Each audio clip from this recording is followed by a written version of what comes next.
Welcome back to my another mini blog. আজকের হচ্ছে আমরা আমাদের ব্লগটি তোমাদের সঙ্গে শেয়ার করছি। দেখতেই পাচ্ছ তোজোকে স্কুল থেকে নিয়ে গিয়ে আর রাস্তাতেই ওকে ব্রেকফাস্টটা করাচ্ছি। কারণ হলো হচ্ছে আজকে আমরা রয়েছি একটু অনেকটা দূরে, আর বাড়ি যেতে তো অনেক টাইম লাগবে। কারণ হচ্ছে আগামীকাল আমার বাড়িতে মানে বাপের বাড়িতে একটু শীতলা পুজো রয়েছে, আর সেখানে হচ্ছে আমার মানত আছে পুজো দেওয়ার। সেই জন্য আগের দিনকে গঙ্গা স্নান করবো, তাই এখন রয়েছি শ্যামবাজারে মানে বাগবাজারের দিকে যাব গঙ্গা স্নান করতে। তো হচ্ছে না তোজোকে একে নিজে খাবার না খাইয়ে দিচ্ছি, কারণ ওর অনেকক্ষণ ধরে স্কুলে ছিল, কিছু খাইনি।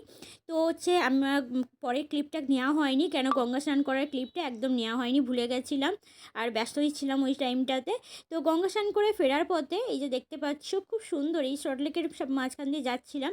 তো তোজোর স্কুলের সামনেটা দিয়েই, আর খুব ভালো লাগছিল, সেই যে তোমাদের সঙ্গে একটু শেয়ার করলাম। আর দেখো দেখতে দেখতে বাড়িতেও চলে এসেছি, আর এই যে মহারাজ এসে খুব কষ্ট হয়ে গেছে, শুয়ে পড়েছেন।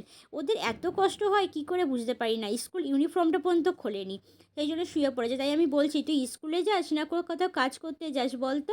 তো দেখো আমি এখানে স্নান টান করে আর এই যে এই ব্যারেলটাতে করে গঙ্গা জল নিয়ে চলে এসেছি। এইবারে আমি হচ্ছে ড্রেসটা চেঞ্জ করব, ততক্ষণে জানো তো আমি মানে স্কুল যাওয়ার আগে যে রান্না ভেবেছিলাম করে তারপরে যাব, কিন্তু রান্না করতে করতে দেখি গ্যাসটা শেষ হয়ে গেছে।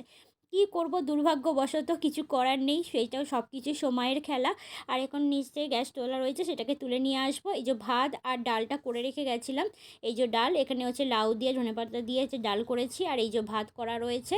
তো যাও করে করে দিয়ে চলে গেছি। আর এই যে এখানে সিমটা সবে বসিয়েছিলাম যে পাতুরি করব, আর বাকি এই যে এখানে আচারি লঙ্কাগুলো রয়েছে, লঙ্কাগুলো একটুখানি পকোড়া করব, কারণ অনেক দিন ধরে আনা রয়েছে, এগুলো নষ্ট হয়ে যাচ্ছিলো। আর মাম্পু ভাল্টুকে আমি হচ্ছে মানে বাইরে বের করে দিয়ে গেছিলাম, আর তো ডোডো ছিল দাদুর কাছে। তো আজকের ব্লগটি আমি এখানেই শেয়ার করছি, এখানেই মানে সমাপ্তি করছি, কারণ পরবর্তী ব্লগ তোমাদের সঙ্গে কেমন লাগলো অবশ্যই কমেন্টের মধ্যে জানিও, আবার তোমাদের সঙ্গে শেয়ার করবো। টাটা।